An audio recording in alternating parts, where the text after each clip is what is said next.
Super.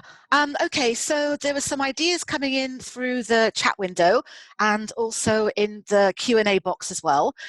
So I really like this question that I can see asking, is it okay for me as a teacher to just use one grammar presentation model or framework in all my lessons? Or do I need to use all the different frameworks?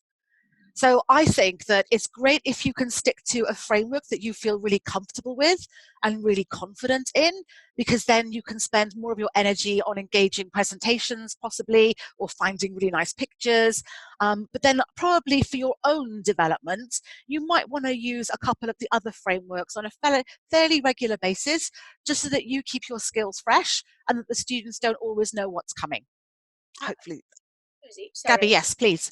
I also wonder, because I like this question as well, but I Mm. wonder maybe, because I personally always encourage teachers to use all the different methods, because obviously we have different level students, we have different interests, right?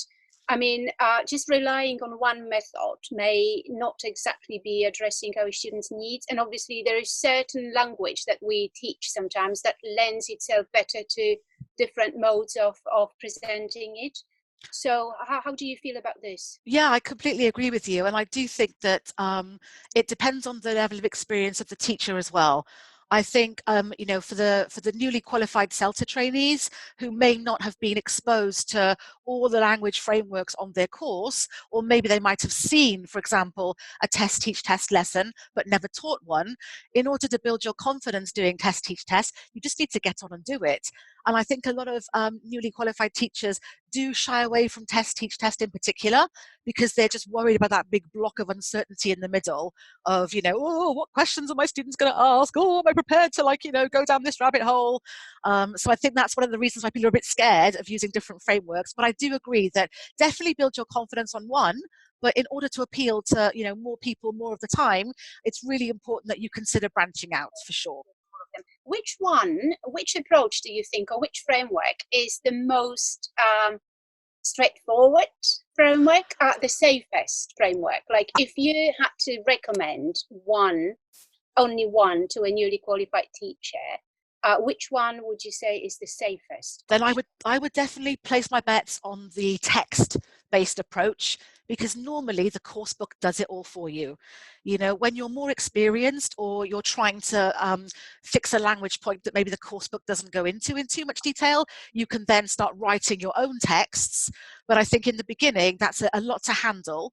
And so relying on the course book, and often that could be a listening text as well as just a reading text. So I think I would definitely recommend, if you're feeling a little bit wobbly, stick to the text-based, because normally the course book has everything beautifully staged for you. Yeah, I agree. Thank you. Great stuff. Yeah, thanks for that. Okay, I like this idea as well about, do I need a lead-in for test, teach, test? Okay, how would you feel if you walk into the classroom and it's like, good morning, do this task? Oh, I'm not a fan. I think we kind of owe it to our students to warm them up a little bit. So I think of like the brain as like a car engine. And sometimes on cold days, you might go and start the engine while you finish brushing your teeth or something, just to give the car engine a little bit of time to like warm up and get ready to be driven.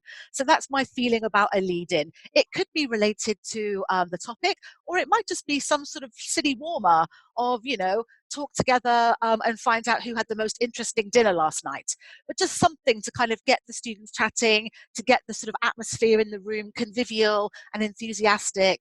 Because I feel that if you can start the lesson high energy, then you can afford to lose some energy as the lesson naturally progresses over time. But if you're starting your lesson quite flat with heads down, no talking, do this, then trying to raise the energy afterwards is like trying to push a stone up a big giant hill. So that's my justification for doing a lead-in first for any kind of lesson. I wonder if you guys out there agree or disagree, or have your own suggestions about how to start test, teach, test lessons. I think leading, I mean, it's just something that we do, right? I mean, going straight to the text is not exactly a very student-friendly way of teaching. Exactly. Susie, I think we have a question from Nilma. She wants to ask you. Mm-hmm. Hi. Hi to Susie and Gobi, both of you. Hello, I'm from Pakistan. It is my first ever session that I have been attending. Welcome. First of all, I would thank you. That it was such a knowledgeable and informative session. And now, I would like to ask two questions, Susie. Okay. How can we improve our accent? Means the accent of Pakistani students.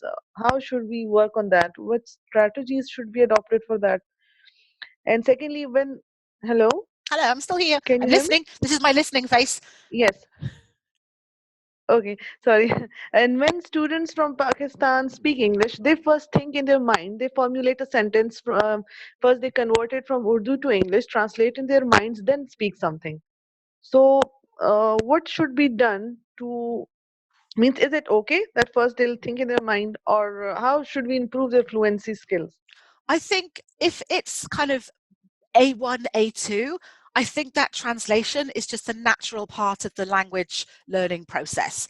And obviously, my Urdu is Okay. non-existent, unfortunately, Neilma. So I don't know what the similarities are in terms of things like sentence word order or, adjective and noun relationships, for example.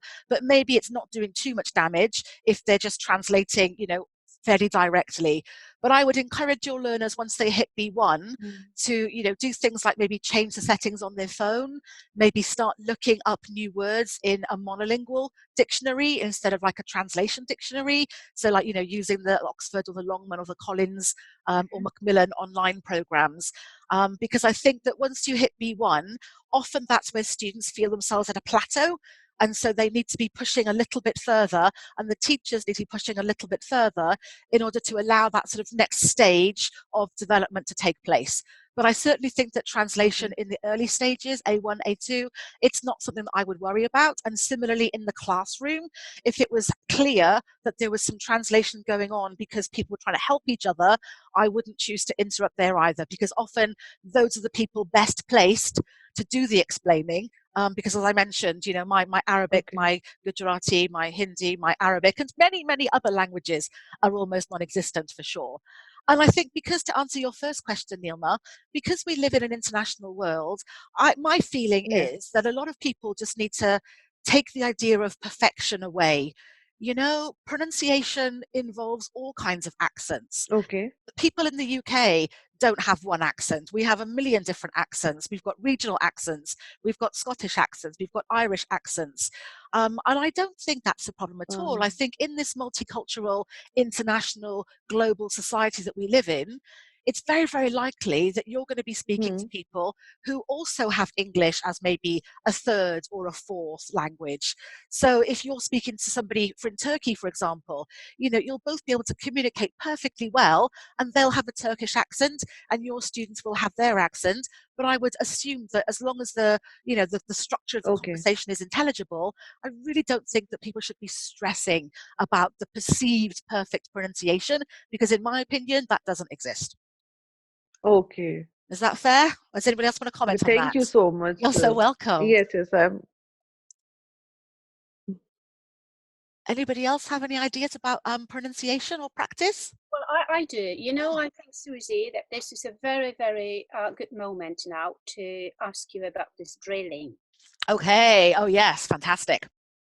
because I seriously believe that that's something that students don't do enough of, if you know what I mean. Oh, for I sure. have observed millions of lessons, and I always feel that there's not enough of drilling. Okay, in particular when you are a native, speaker, teacher. Hmm. I mean, this is something that you kind of owe your students. It's your responsibility as a teacher to give it to them. So I wonder how you feel about it. I mean, how much drilling should teachers do? And how to encourage teachers to drill, because it's just teaching grammar. It's not just teaching the form. Teaching grammar is teaching the pronunciation of this grammar as well. Absolutely.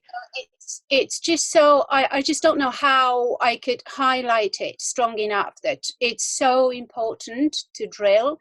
um and yeah, I can see Bartolo is saying amen. Yes, and we all I mean, why do you think teachers don't drill enough? Is it I because they sorry. feel Yeah, go ahead. Is it because they feel?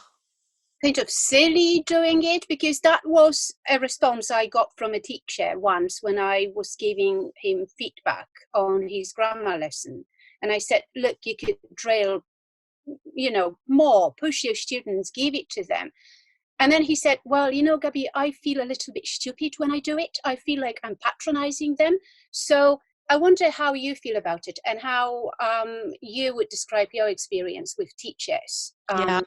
Really. Absolutely. I think that's a really, really great point to raise. And that's certainly really true in my experience as a CELTA trainer, that if you're on a CELTA course with me, you'll be drilling. And something that I tell my trainees, it's called drilling for a reason. We are not doing it once and then stopping. Imagine when you go to the dentist, they're not just going to gently poke a hole in your tooth, are they? They're going to get the serious tools out and they're going to drill in order to make a hole. So that's the kind of analogy that I like to use. The same thing if you want to make a hole in a tarmac road. You're not just going to pat the road gently once or twice and hope that a hole appears magically. You need to get the pneumatic drill out and really give it some strength and some welly. So that's my feeling about what drilling looks like in a classroom. And I do think that native speakers feel a little bit awkward or feel a little bit silly. And for me, I think that's where the joy of like the foreign language lesson can come in. It doesn't happen on every CELTA course because it's not a prerequisite, but often if a trainer has got another language, they might just give like a brief little micro presentation, just so the students can get some understanding of the scariness of being in a situation where you can't speak the new language. And maybe now I've got people over in India or Pakistan, they'll be like noticing now my hideous pronunciation. But when I was over in India, I learned how to say, Aapke naam kya hai? How did I do? Yeah. Aapke naam kya hai? So I tend to use that first, and I try and get my trainees to say that, and then say to them, this is what you're doing when you're not focusing on context and you're not focusing on meaning. All you're doing is throwing a random bunch of sounds out there and expecting your students to make it make sense after hearing it once. And Yeah. realistically, that just isn't going to happen. I'm just going to share a little anecdote from my life, like personal. Do. I have to say, I often blame my teachers, English teachers, like years ago, back in the past. I blame them for not doing enough drilling with me. Like, as a Polish speaker, we have a problem with vowels, right? Mm-hmm. Now, I was totally on my own, okay, trying to figure out how the sounds were different, because teachers simply didn't feel like it was something that needed to be taught. Okay, so it was just, a little bit of pronunciation, a little bit of drilling, totally neglected. Mm-hmm. So yeah, that's why I feel so strongly about it. And yeah, that was my anecdote. Yeah, So, absolutely. But I think, like you said, Gabby, it affects your confidence, doesn't it? And I try and train my trainees when they're in a room, if they're dealing with vocabulary or language and they say something and maybe like one or two students might echo it back. I say to the trainees, listen, because that's the clue that tells you, hang on, teacher, just backstep a little bit. We just need some practice on this. Because actually English is, you need to have a very mobile mouth when you're speaking English. And this is partly related back to Neilma's question about pronunciation. In some languages, there's not very much mouth movement, or there's quite minimal mouth movement. So that affects your pronunciation. Whereas in English, we sort of like open wide, off you go to the sides. And I think it's quite fun when you're doing drilling to kind of over exaggerate when you're modeling so that you're not afraid to look a bit silly, which relaxes the students. And then they're not afraid to look a bit silly. And then when you're doing drilling, you're all kind of having a laugh, but you're doing it and you're practicing. And like I mentioned, it is called drilling for a reason. So I try to vary the technique and make sure I'm drilling, several times throughout, for example, a 60-minute lesson. I think that's where the key to this successful drilling is. Make it fun. Mm-hmm. Don't just make it fun. Okay.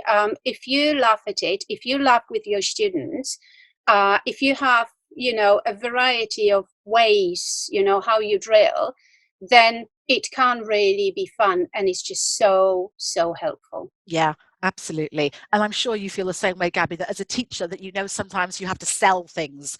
And if the teacher isn't feeling confident about selling the drilling, Oh, then the learners kind of pick up on that. And that's why sometimes responses can be a bit half-hearted, because they sense that the teacher's heart isn't in it either. So they can smell fear, can't they?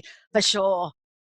oh yes, selling element. I mean, we are selling it to students. Activities, controlled practice, prayer practice, you name it, we sell it to students. If we don't sell it, they are not going to really engage with it. So Mhm. it's a selling moment. That's important. For Yes. sure. And I definitely think that when you're doing some drilling, you can really hear the difference in confidence when the students then move on to do the freer practice in the room.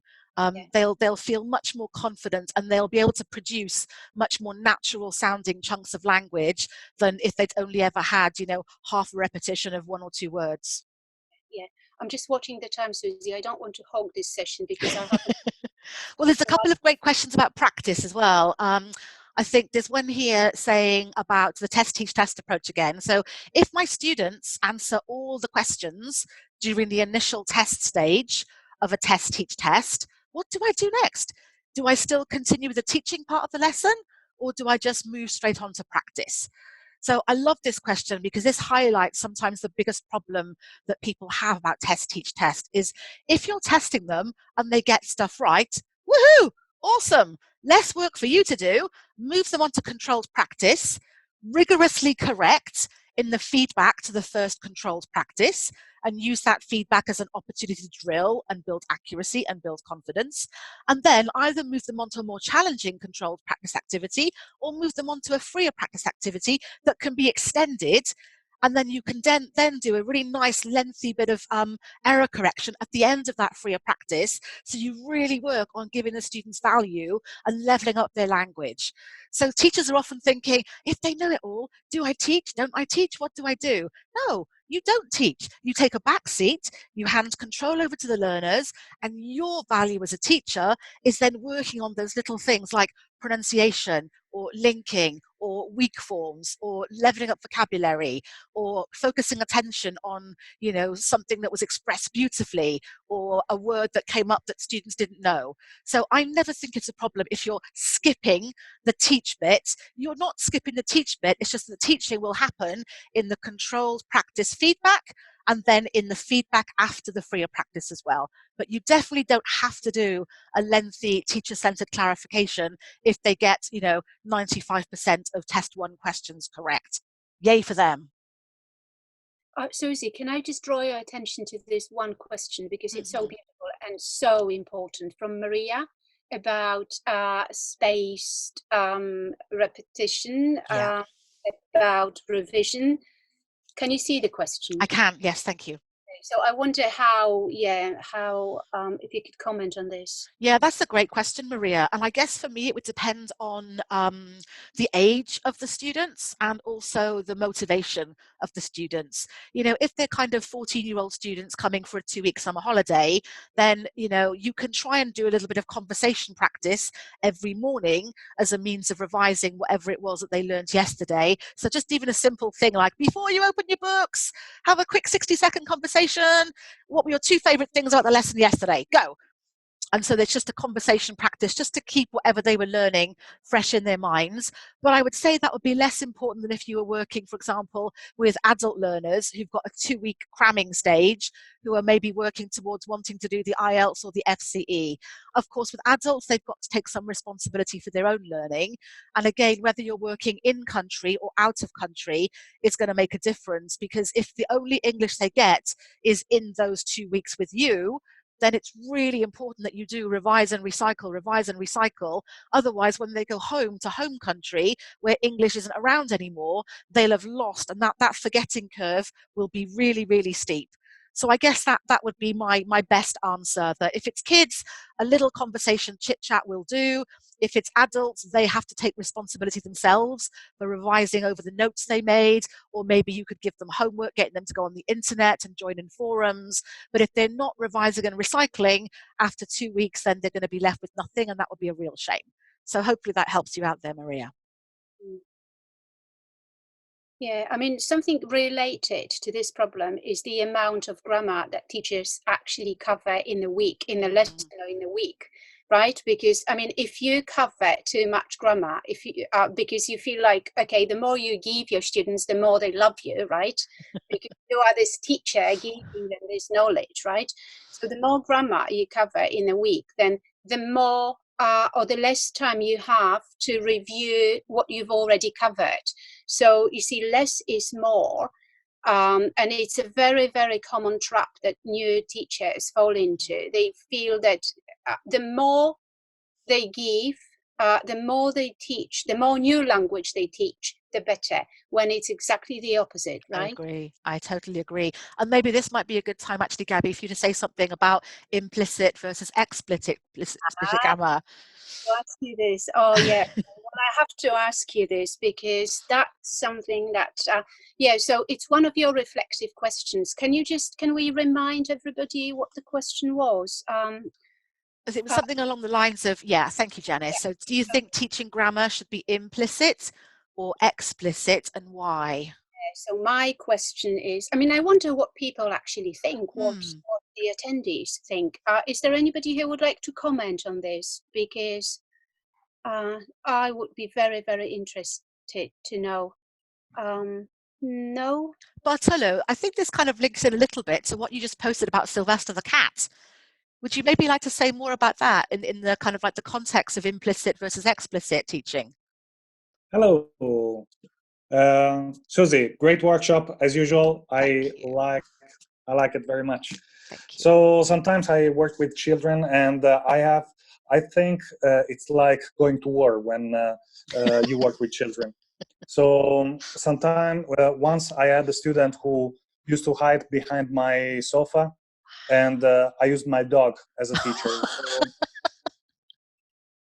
And it's interesting because English is about communication. So I taught my dog a few things in English, like jump and turn around and this kind of stuff. And she does it.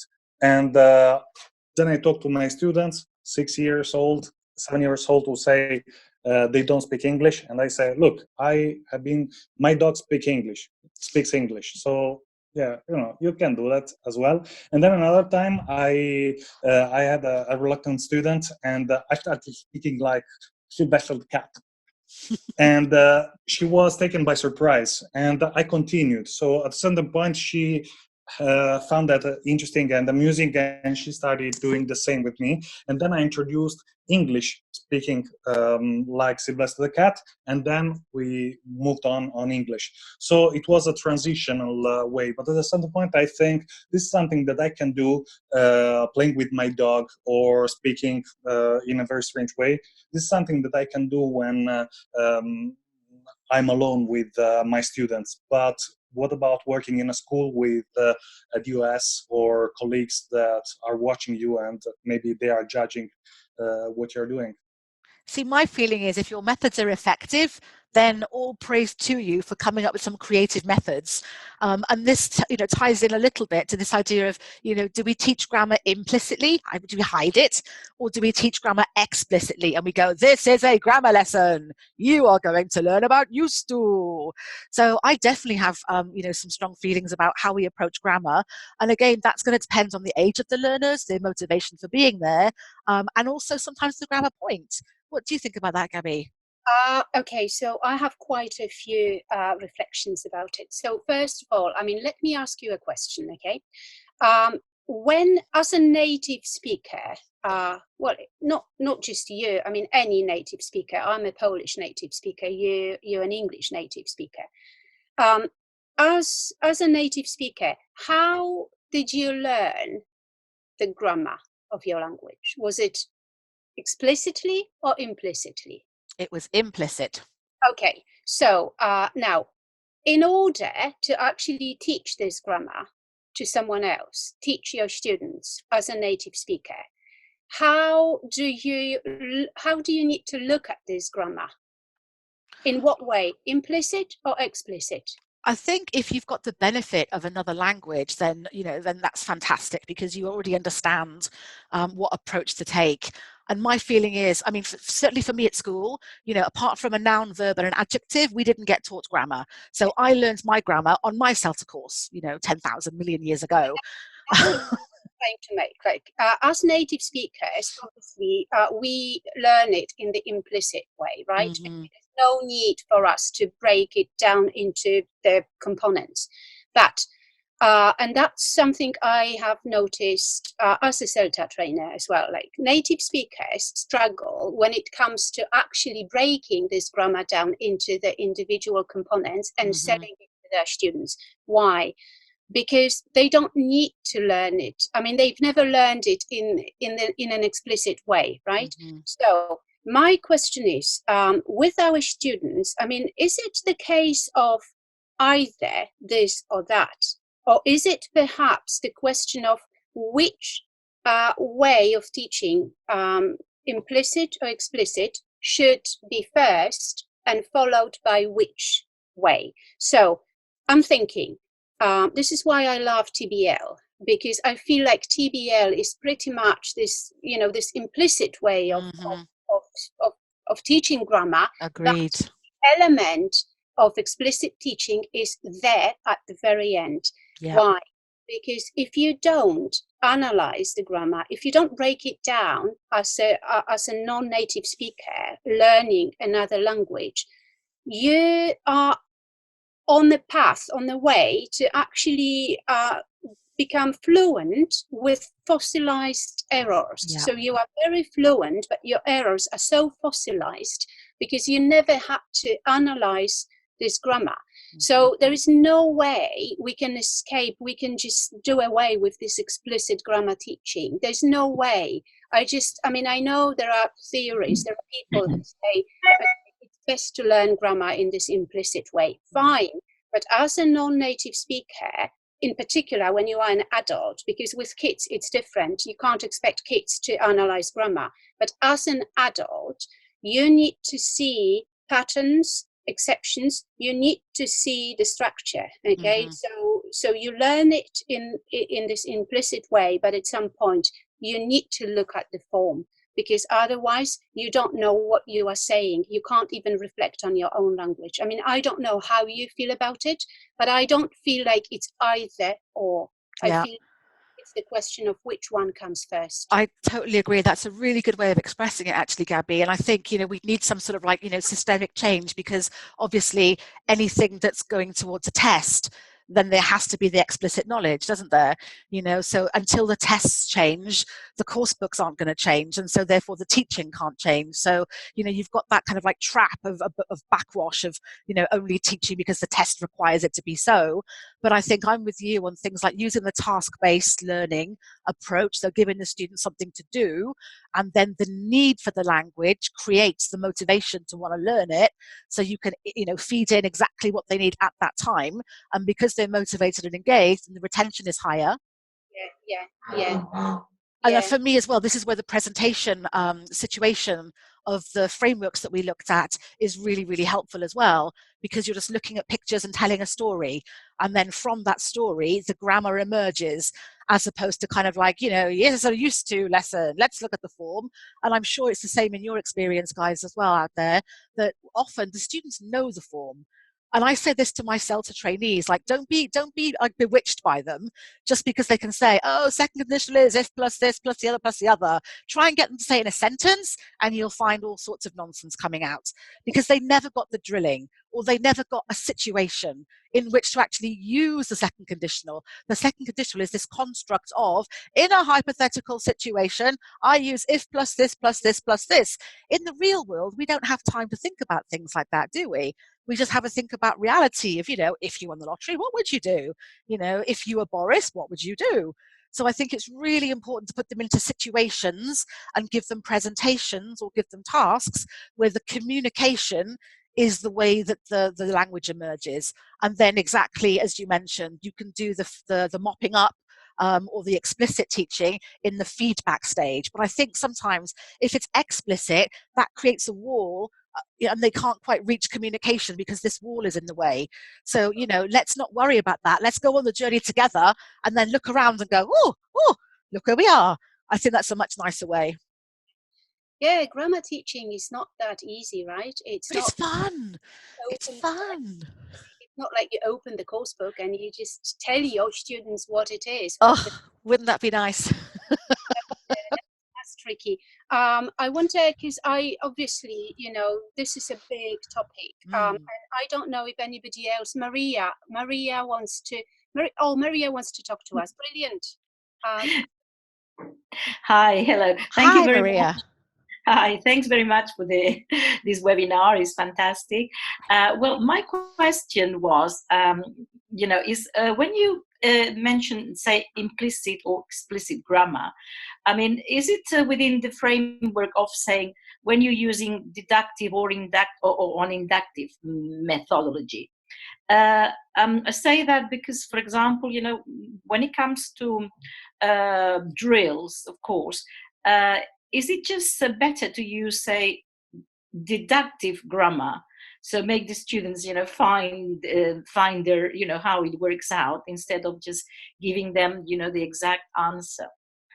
Uh, anyway, I wonder whether I'm making myself clear with that. Okay, so let me clarify that for me, when you're talking about language teaching, deductive teaching is spoon feeding information into your learners. Whereas inductive is giving them a task and then they get to figure it out themselves. People often confuse those because it's kind of counterintuitive, isn't it, Gabby? Yeah, so, but that essentially means that the explicit way of teaching is the deductive way of teaching. You just give it to your students, right? And Exactly. the active way is through implicit teaching. So students have to figure out, that's TBL, that's task-based learning. Yeah. Yeah. Yeah, And guided discovery tasks as well, where the students are kind of like given a set of rules, given a set of examples, and then they kind of work out from the examples exactly what the rules are, again, which should be followed up by a hefty bit of freer practice. They've got time to kind of start assimilating, the theory and the rules into actual, meaning and speech. So yeah. Brilliant. Thank you very much. You're welcome. Thanks. So I'm just looking at one of the questions in the Q&A box, and I can see how many practice activities should I give students in a lesson, and how many is too many? So I think that's a really great question. And for me, I guess the answer depends on, is it a 45-minute lesson? Is it a 60-minute lesson?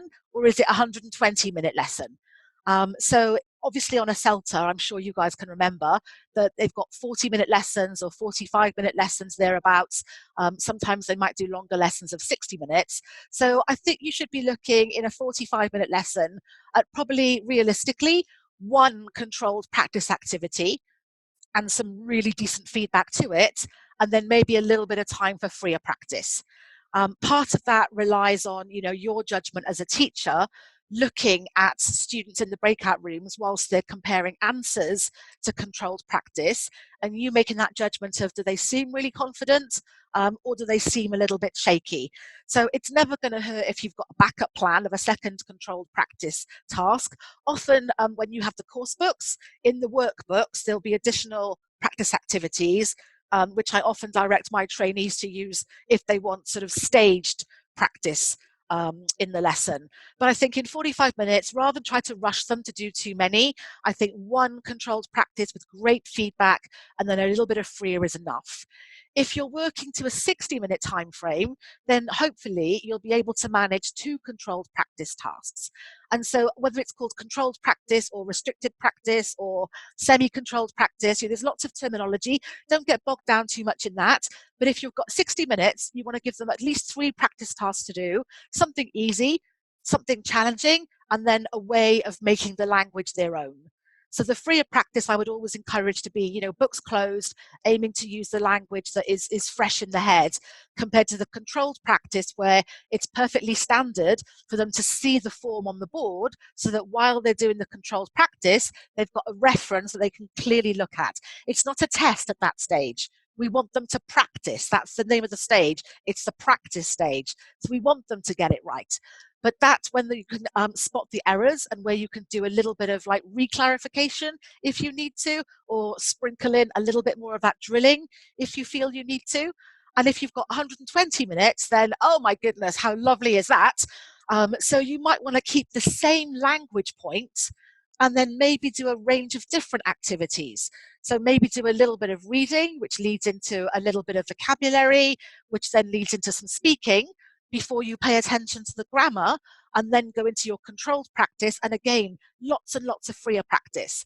And with freer practice, I think it's really important that they get to rehearse what they're doing. So this is where classroom management, I feel, is really important.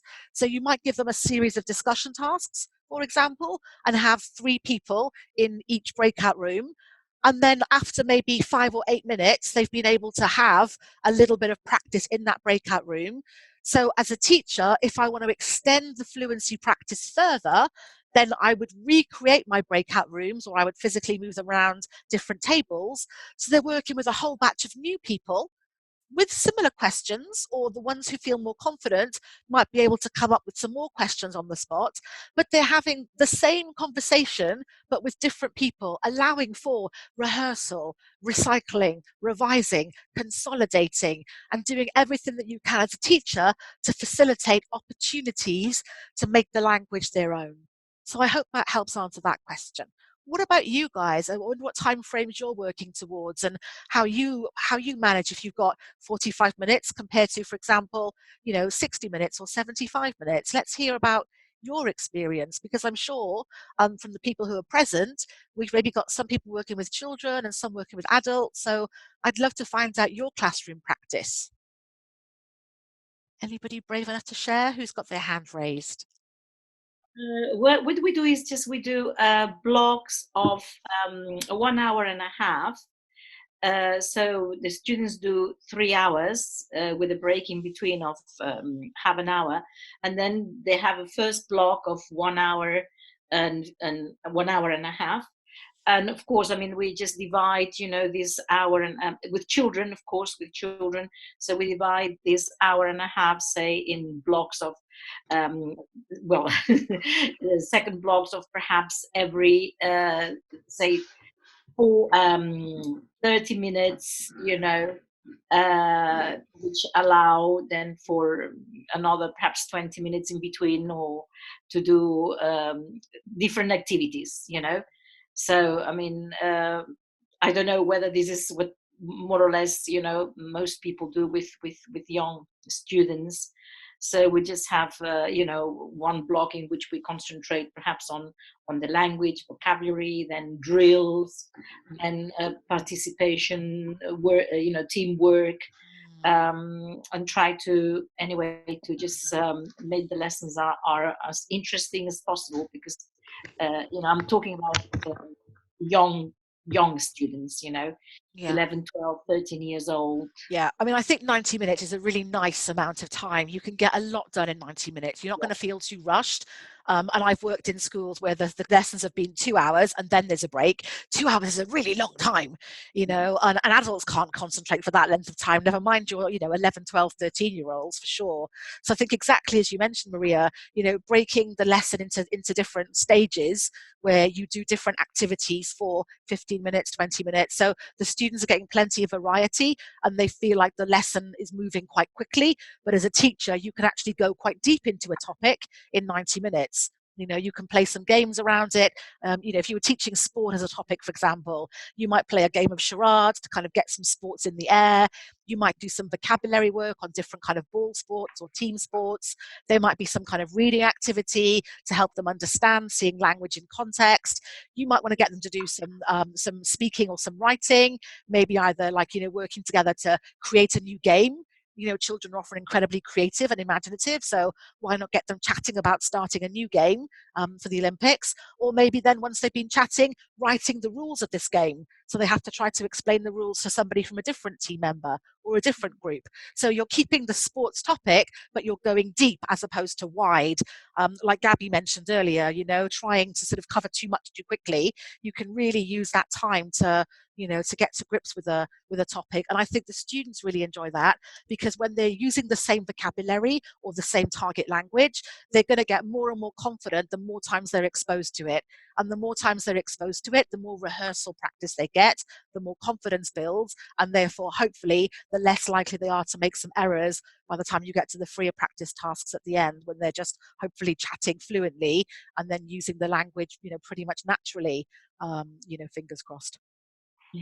Thank you very much. I have to add that the little ones, the younger they are, the more involved they get into the lesson, and the more enthusiastic they are. And I mean, their participation, I would say, perhaps. Well, it's on another level, but that's I would lovely. say that they're real treasures. Oh, that sounds so wonderful. I'm always kind of like with Bartolo, who's like, teaching kids is like going into a war zone. I'm always like slightly scared. I think I'd be okay with like under 12 because, they're used to being told what to do by grown-ups. It's those teenage years, 13, 14, 15. Anybody Believe out there working with teenagers? Well, I do as well. I do as well. Aha.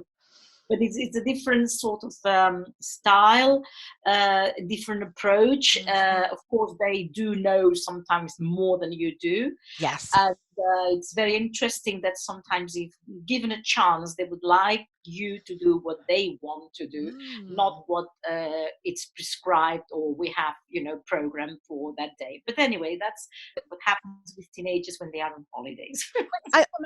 Maria, before you go, but do you feel like you actually use the implicit method rather than explicit when you teach younger learners? This inductive rather than deductive, because I feel like younger learners are easier. I mean, they don't need to analyze the language like we do adults, right? With younger learners, all you need to do is just to get them to do things and repeat things and revise things. It's all about repetition, not as much about analyzing the structure. So do you feel that that's the case with younger learners? Well, yeah, they are pretty, I would say, they are pretty cool, and they understand the structure, but they want to communicate, they want to be part of it. And grammar per se is not the most important part of the lesson. I mean, they are there to learn. They are very keen to learn, to participate. And then, okay, you can correct them, but just you let them talk, you let them do, you let them create. I mean, even when it comes to writing, when it comes to speaking, with the listenings, I mean, they just want to be part of it, and prove to you that they understand what you are asking them to do. So it's grammar, although it's important, of course, you just make it as accessible as possible. And then when you discuss it, you don't discuss it in full depth, or you try to be too what you call it, fussy about it. You just have to let them grow, let them be themselves, So I mean, I say that's with younger students, because mature students, I find with mature students, if they get stuck with a grammatical point, they create more problems for themselves than they should. Whereas young students, young children, or younger students, they are much more, I would say, laid back about everything, about grammar. Yeah, that's correct. Yeah, I feel the same way about it. But then I do feel that these young learners at some point will have to analyze their language. But they will. Yeah, eventually they will. But I mean, of course, I'm talking about holiday courses. Yeah. Holiday courses. So they are there to enjoy themselves as well.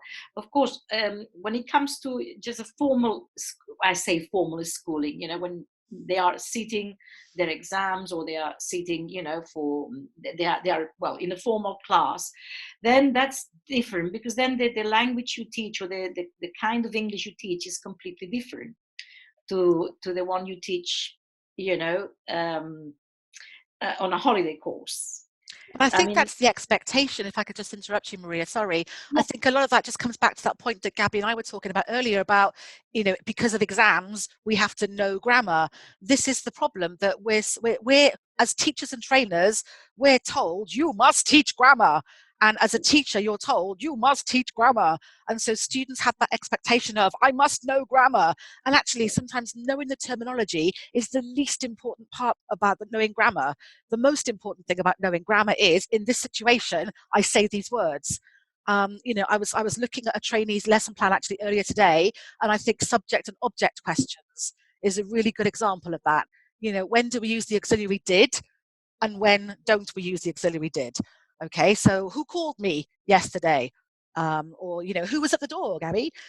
Compared to, who did you see yesterday? So the use of the did and the auxiliaries can really confuse people about the subject versus the object. And I think for some people, logically breaking it down and understanding, okay, so if the answer to the question is the subject, and I do this. But for other people, it's just really confusing. So I do think, especially as a CELTA trainer, I'm really mindful about managing the terminology that I use with my trainees, because it doesn't impress me if they're blinding me with science and terminology. What impresses me is if they can take a back seat and encourage their learners to do more of the learning. Then I'm impressed, as opposed to the teachers who typically stand up and go, here is everything I've just learned about the past, present, a present perfect or whatever it might be, as opposed to, okay, you guys tell me the form, great, here are some practice activities, off you go. So I think that, where does the shift start?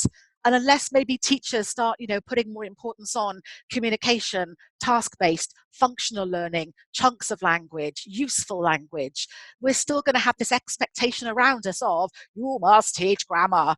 And I don't necessarily believe that to be true. Controversial. No, totally agree with you.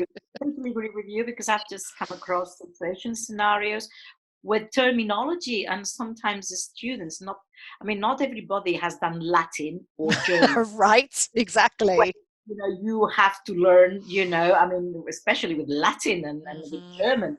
But that's, that's something that, has to be considered on a different level. And I think the important thing is, as you say, is how to use that grammar without getting muddled with the terminology, and whether it's a direct object, indirect object, whether this acts as an adjective, or this is a participle, which is very confusing, because when you start teaching your students about participles, well, that can have an adjectival form, blah blah, because oh my god, it's just a can of worms that starts going everywhere, isn't it? The periphrastic forms, and you say periphrasis. What's a periphrasis? Oh, come on, just don't do that. Yeah. Because you are making the learning abrupt, perhaps, or complicated. And I think just people want the language to communicate, not to analyze, the little desinences, this and that. Oh, what is a desinence? Oh my god, just no, you just have to be very, very careful with that. But anyway, thank you ever so much. Can we actually ask Hedy to speak, because she's been trying to speak for some time. Sorry, Hedy. Everybody seems to be ignoring her. Sorry, Hedy.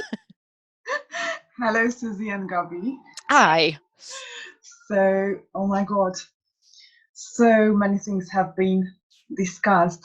And so regarding my teaching experience, I've been teaching mainly adult students, and I have the privilege to have long sessions that I really, really love, 3-hour sessions divided into two, an hour and a half parts. So, and I love teaching grammar. However, when I teach, I try do not overdo it, because as we said, it's the most important thing is what the students can do with what we teach. And I try and make sure that I do not teach in isolation. So today is present simple, and then, or this week is about that, let's say, and then we forget about that and we move on to learning about the use of there is, there are, or have got, has got.